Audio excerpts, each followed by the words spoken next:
당신은 나사의 우주 생중계를 보신 적이 있습니까? 칠흑 같은 어둠 속에서 푸르게 빛나는 지구, 그리고 고요하게 유영하는 국제 우주 정거장. 그 평화로운 화면을 보고 있으면 경이로움마저 느껴집니다. 그런데 유독 우주 정거장 주변에 정체불명의 물체가 나타날 때마다 약속이라도 한 듯 벌어지는 일이 있습니다.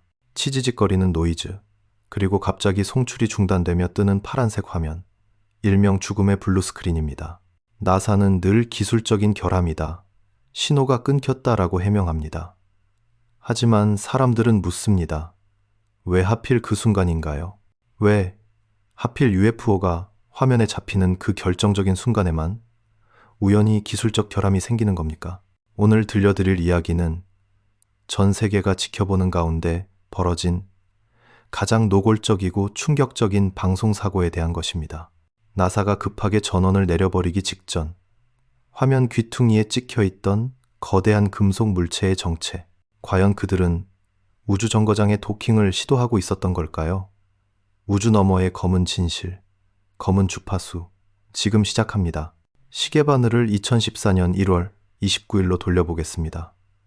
이날은 국제우주정거장 SESS에서 지구를 향해 실시간 영상을 송출하고 있었습니다. 전 세계의 우주 마니아들과 천문학도들이 모니터 앞에 앉아 지구 궤도를 도는 우주 정거장의 모습을 지켜보고 있었죠. 화면은 평소와 다름없었습니다. 어두운 우주 공간과 그 위를 천천히 회전하며 떠있는 정거장의 구조물들. 그런데 방송이 시작되고 얼마 지나지 않아 채팅창이 술렁이기 시작했습니다. 저게 뭐죠? 화면 오른쪽을 보세요. 뭔가 붙어 있어요.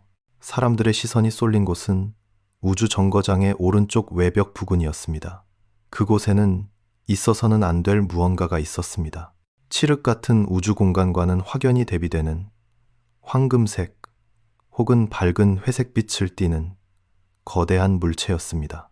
처음에는 다들 우주 쓰레기나 정거장에서 떨어진 부품이라고 생각했습니다. 우주에는 워낙 많은 파편들이 떠다니니까요. 하지만 그 물체를 자세히 뜯어본 사람들은 경악을 금치 못했습니다. 그것은 불규칙하게 회전하며 떠내려가는 쓰레기가 아니었습니다. 매끈한 유선형 혹은 다이아몬드 형태를 띤 금속성 비행체였습니다. 더 충격적인 건 그 물체의 움직임이었습니다. 그것은 우주 정거장과 똑같은 속도로 똑같은 궤도를 돌고 있었습니다. 마치 정거장 옆에 딱 붙어서 비행하는 호위기처럼 말이죠. 크기는 얼마나 됐을까요? 화면에 잡힌 비율로 계산해 봤을 때 그 물체의 길이는 최소 10m 이상, 지구의 경비행기나 작은 요트만 한 크기였습니다. 우주 정거장의 도킹 포트와 거의 맞먹는 사이즈였죠. 사람들은 숨을 죽이고 화면을 응시했습니다. 저 물체가 점점 정거장 쪽으로 다가오는 것 같았기 때문입니다. 마치 영화 인터스텔라의 한 장면처럼 회전하는 정거장의 속도에 맞춰 정밀하게 도킹을 시도하는 듯한 모습이었습니다. 이건 인류의 기술로 만든 우주선이 아니었습니다. 당시 나사의 스케줄표에는 예정된 도킹이나 화물선 도착 계획이 전혀 없었으니까요. 그렇다면 저 거대한 금속 비행체는 도대체 누구의 것일까요? 그리고 그 안에는 누가 타고 있었던 걸까요? 바로 그 순간이었습니다. 시청자들이 저게 뭐야, UFO다 라고 소리치며 채팅창이 폭주하던 그 찰나, 뚝, 갑자기 화면이 끊겼습니다. 그리고 모니터에는 시퍼런 블루 스크린과 함께 비디오 신호가 끊겼습니다. 잠시만 기다려 주십시오 라는 안내 문구만 덩그러니 떴습니다. 너무나도 절묘한 타이밍이었습니다. 물체가 정거장에 거의 닿을 듯 말 듯한 그 결정적인 순간에 나사는 전 세계로 송출되는 방송 신호를 차단해버린 겁니다. 몇 분 뒤 방송은 재개되었습니다. 하지만 화면 앵글은 완전히 바뀌어 있었고 방금 전까지 그 자리에 있던 거대한 금속 물체는 온데간데 없이 사라진 뒤였습니다. 나사의 공식 입장은 이번에도 똑같았습니다. 고화질 지구 관측 실험 중 통신 장비에 일시적인 오류가 발생했다. 과연 그럴까요? 사람들은 분노했습니다. 이건 은폐다. 우리가 보는 걸 그들도 봤다. 그리고 보여주지 말아야 할 것이 찍히자 황급히 카메라를 끈 것이다. 이 사건이 단순한 음모론으로 치부될 수 없는 이유는 이런 일이 한두 번이 아니기 때문입니다. 그리고 나사 내부에서도 이에 대해 양심 선언을 한 사람들이 존재합니다. 가장 대표적인 인물은 클라크 맥클레런입니다. 그는 그냥 UFO 마니아가 아닙니다.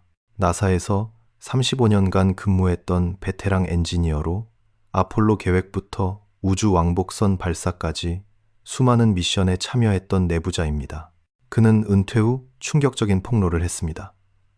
나는 플로리다 케네디 우주센터의 모니터룸에서 근무할 때 내 두 눈으로 직접 외계인을 보았다. 그의 증언에 따르면 그는 우주 왕복선 임무를 모니터링하던 중 왕복선의 화물칸 구역에서 키가 2m 70cm, 거의 9피트에 달하는 거대한 외계 생명체를 목격했다고 합니다. 그 생명체는 인간 우주 비행사들과 함께 서 있었고 마치 무언가를 지시하거나 대화하는 듯한 제스처를 취하고 있었다고 합니다. 그는 이렇게 말했습니다. 그들은 우리를 지켜보고 있는 게 아니다. 그들은 이미 우리와 함께 일하고 있다. 맥클레런의 주장이 사실이라면 2014년의 그 도킹 장면은 더욱 소름 끼치게 다가옵니다. 그날 우주 정거장에 접근했던 그 금속 비행체, 어쩌면 그것은 침입자가 아니라 정기적인 방문자였을지도 모릅니다. 나사가 급하게 화면을 끈 이유는 외계인의 존재를 숨기기 위해서가 아니라 그들과 인류가 비밀리에 접촉하고 있다는 사실을 들키지 않기 위해서였을 수도 있다는 겁니다. 나사의 라이브 스트리밍 차단 역사는 아주 깊습니다. 1991년 우주 왕복선 디스커버리호 미션 때도 비슷한 일이 있었습니다. 당시 지구 대기권 밖에서 수많은 빛나는 물체들이 움직이는 장면이 포착되었는데 지구에서 쏘아 올린 빔 같은 것이 그 물체를 향해 날아갔고 물체는 급격하게 방향을 틀어 우주 밖으로 도망쳤습니다. 마치 우주전쟁을 방불케 하는 이 장면이 송출되자마자 나사는 역시나 화면을 꺼버렸습니다. 2016년에도 2020년에도 대기권 근처에서 시가형 UFO나 삼각형 비행체가 포착될 때마다 어김없이 기술적 결함이라는 자막이 떴습니다. 이쯤 되면 기술적 결함이 아니라 자동 검열 시스템이라고 불러야 하지 않을까요? 회의론자들은 말합니다. 우주에는 우리가 모르는 반사광이나 렌즈 플레어 현상이 많다. 그저 얼음 조각이 빛에 반사된 것뿐이다. 하지만 묻고 싶습니다. 얼음 조각이 우주 정거장의 속도인 시속 28,000km에 맞춰서 나란히 비행할 수 있을까요? 그리고 왜 하필 그 얼음 조각이 나타날 때만 최첨단 기술을 자랑하는 나사의 통신 장비가 고장을 일으키는 걸까요? 우주 정거장의 우주 비행사들은 창밖으로 무엇을 보고 있을까요? 그들은 지구와의 교신이 꺼진 그 짧은 침묵의 시간 동안 창문 밖에 바짝 붙어 있는 누군가와 눈을 마주치고 있었던 건 아닐까요?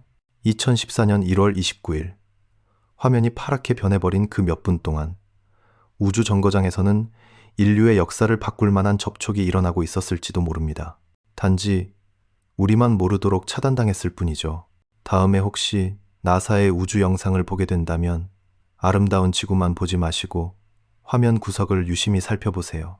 그리고 만약 무언가 이상한 것이 보여서 눈을 비비는 순간 갑자기 화면이 뚝 끊긴다면 그때는 확신하셔도 좋습니다.